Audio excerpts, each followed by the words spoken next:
My name is Koumpias. I'm a professor of economics, and I'm generally interested in what motivates people to pay their taxes. So one of the other things that I'm also curious about is to what extent people's choices have been distorted by the introduction of the local income tax in Detroit. So the first house was the Ransom Gillis house in the Brush Park, and that is an old neighborhood that had more than 300 houses built in the 19th century, out of which we only have 80 now. The downtown area, it's still strong and going, but some parts of the city, like the Packard automotive plant, have been closed down.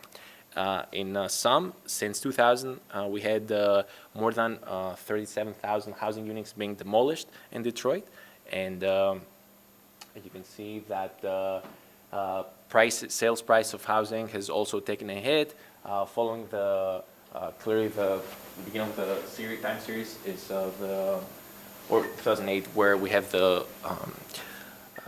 housing, the financial meltdown, and what I was trying to show is the fact that, can I just pause this? Sure. We have time. You're good. All right.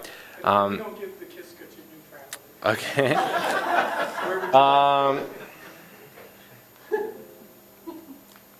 All right.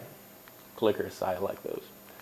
So the point of this graph is just to indicate that there's this discrepancy between the trend of housing prices within Detroit. So the Midtown area is the one that was able to rebound, but other parts of the city were not. So in some cases, the pavement has grown vegetation so much that you cannot even walk through.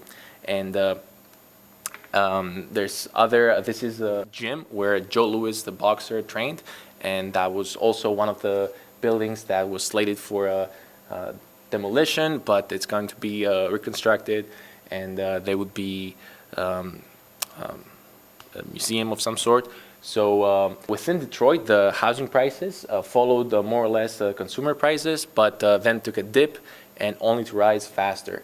One of the reasons is the fact that houses like this were able to profit from tax exemption zones, and those have been helpful in maintaining some of the businesses. So this is the Cadillac building in downtown Detroit that was renovating, became a Westin Hotel.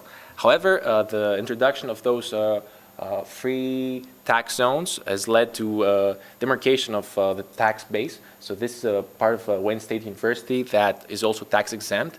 And as a result, there's a difference between the actual taxable value that the city is able to gain and what would have been a taxable value had we had no difference. Here is how this is the effective tax rate within the city of Detroit, and you can see that it's much different across different land plots. And the reason for that is the fact that homeowners were able to have a tax rate being defined by the time of their entry into Detroit. So long-time homeowners are able to enjoy a lower tax rate than newcomers like myself. So that was one of the reasons why my location choice was distorted away from Detroit too. Not that I would be able to pay for a house just yet, but had I had the money, I would still be looking somewhere else. And this is very interesting because this discrepancy, those tax rates, are giving rise to lots of variation as to where should settle yourself down. This is a part that's tax exempt. And here is, again, another picture of Detroit, and the non-taxable black plots are the ones that might be having a high state tax value, but nothing is returned back to the state or to the city for that part. Delinquency rates have been very high. This is a delinquent property that was delinquent for more than 25 years, but only recently became available for the city for an auction. And this is where where my research is looking. What could be some behavioral strategies? What could be some just messages you could share with taxpayers so that they can pay their taxes? And at different parts like downtown, this is heavier.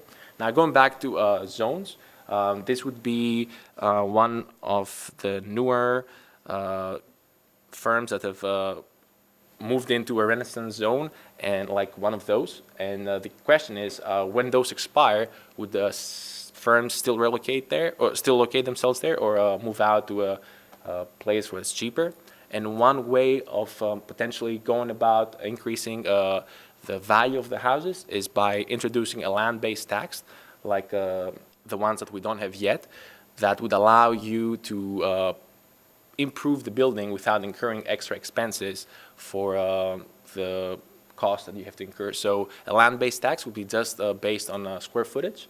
So it doesn't matter if you have a skyscraper or a two-story building. It doesn't matter if that's brand new or very old. But one way for encouraging reconstruction of Detroit is to introduce this land-based tax.